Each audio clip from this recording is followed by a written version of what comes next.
Hey folks, Daily Landsblog here for the, let me think, it's January, it's 2018, and I'm going to say January the 8th. Correct, Case? Yeah. I just took the date today, which is the 7th, and I added one to get to the 8th. Yesterday on the Daily Landsblog, I said, buy a goddamn mirror. And I don't think I explained what it was. Now, you knew what it was, right, Case? Mm-hmm. What is it? I don't need to be quizzed. Okay. Tell the people what it is. I will tell the people what it is. It's like this stigma, which we know is there, which we know is still prevalent, which we know is in every country in the world. More than half the people on this planet still believe that mental illness is different than a physical illness. Yet no one ever admits to it. So you tell someone about your struggles, and they will very often say, "Well, no, I really respect that, but."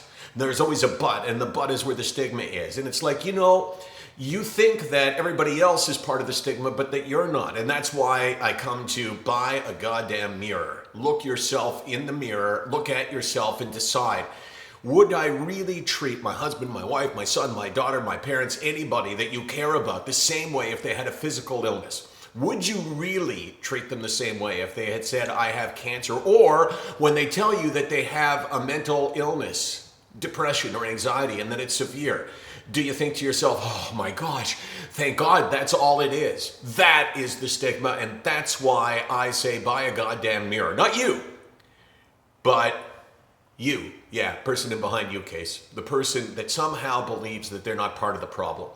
And this is something that I've sort of drawn the analogy before to racism. If you ask people who are racist, are you a racist? They'll say, no, not me. And they'll actually really mean it. Ask someone, are you part of the problem with the stigma? And the answer is, no, I'm not part of the problem with the stigma. I am enlightened. Well, the truth is, you're probably not enlightened. So you got to buy a mirror and look at yourself in the mirror and say, hey, really, am I being fair? Because this now has become sort of the direction of SickNotWeak, for me at least. It is all about being a little bit more militant, demanding a little bit more, and say to people, you know what? Buy a mirror, understand that you are part of the problem. And the other thing, of course, would be, I don't give a shit. We'll talk about that tomorrow. SickNotWeak.com, 24 hours a day, 364 days a year. Why, Case? Why? Because you're militant. Because people need to see it. Yeah, we've gone militant, baby. I am leading the revolution. I should get you a beret.